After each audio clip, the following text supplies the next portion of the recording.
I mean, she pretty much was a young mother. I mean, trying just like everybody else out here.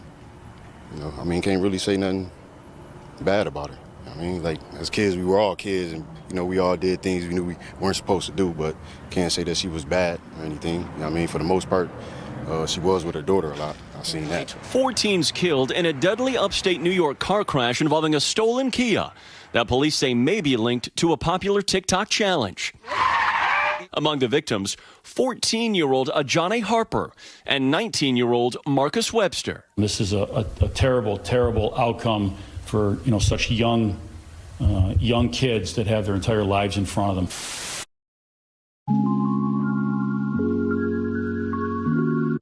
"14-year-old Ajane Harper was a sweet and bubbly young girl who always kept a smile on her face, such a loving and positive energy to be around. She was looking forward to her upcoming 15th birthday on the 1st of November. Most importantly, she was the mother to a beautiful 5-month-old baby girl named True. Ajane left her house Friday evening to hang with friends, as she normally did. Little did her mother know this would be the last time she would see her. Around 6:40 a.m. on October 24th, Buffalo police responded to a crash on Route 33 West near Route 198. A closer look at the scene will reveal that 5 passengers were ejected from the vehicle. Crash happened Monday morning at the start of rush hour. It shut down the 33 and the 198 until almost 2 o'clock in the afternoon.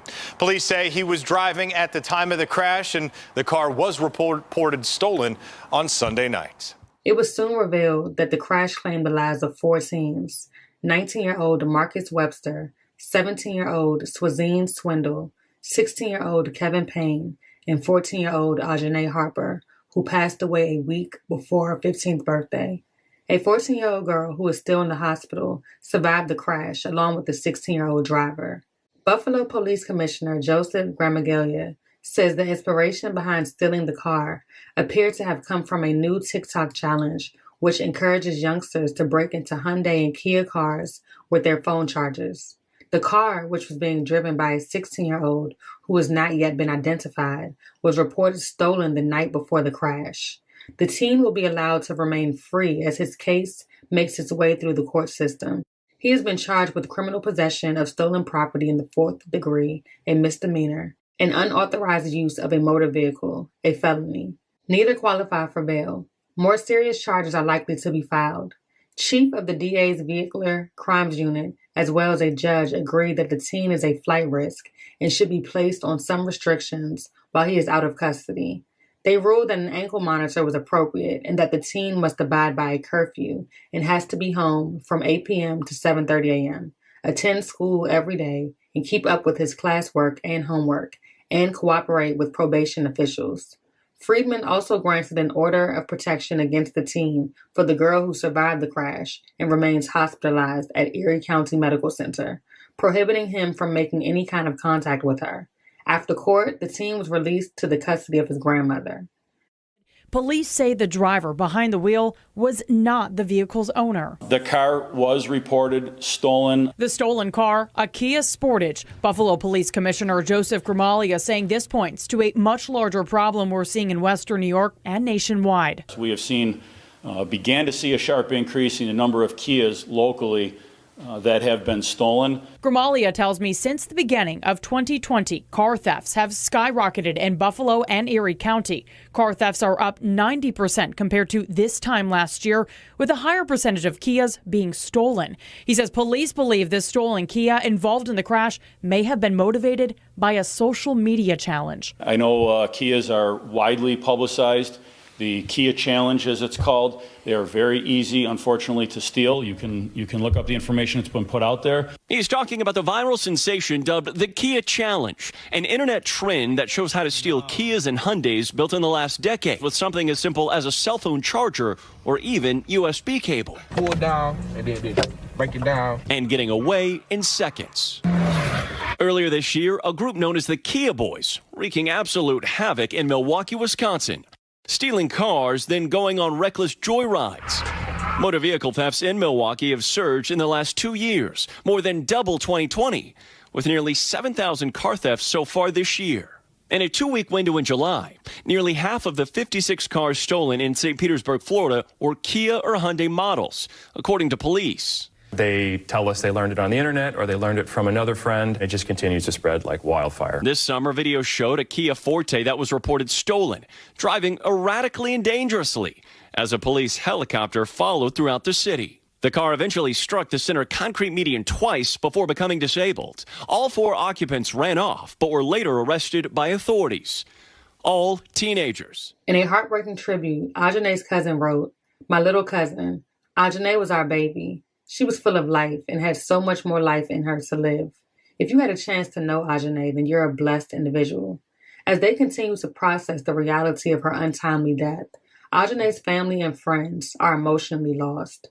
They say although she is gone, they have a bit of comfort knowing that she left a piece of her down here on earth, her baby girl, True, who they say now has to go through life without her.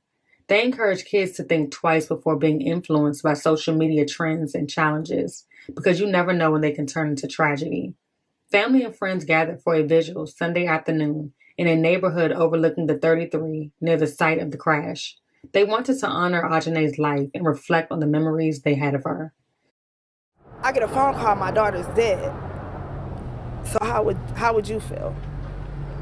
It's just sad. I'm only 33 years old.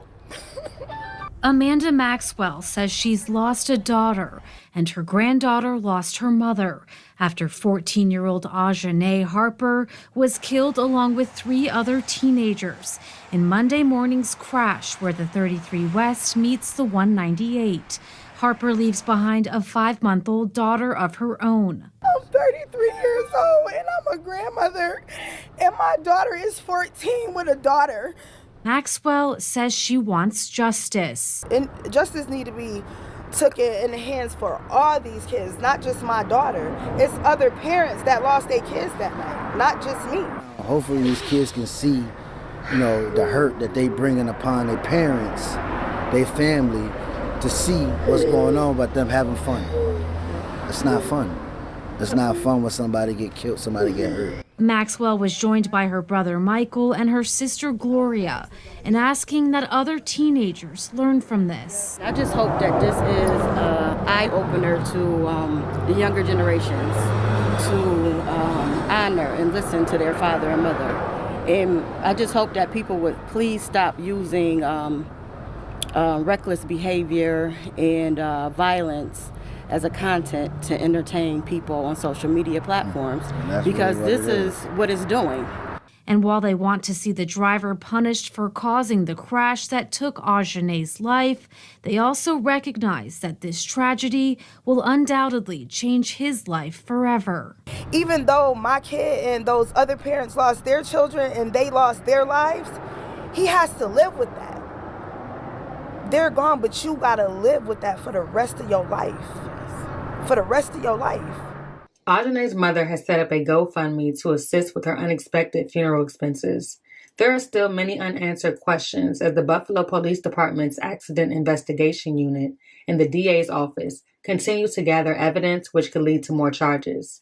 Authorities don't know who was involved in stealing the Kia or when exactly it was taken, where the teens were before the crash, and the speed the vehicle was traveling leading up to the crash. Investigators have not yet talked to the girl who survived because she's been in the hospital, but have talked to some witnesses who saw the crash. The accused teen is scheduled to return to court on December 12th. However, it is likely that he will be ordered back to court even sooner. The investigation remains ongoing.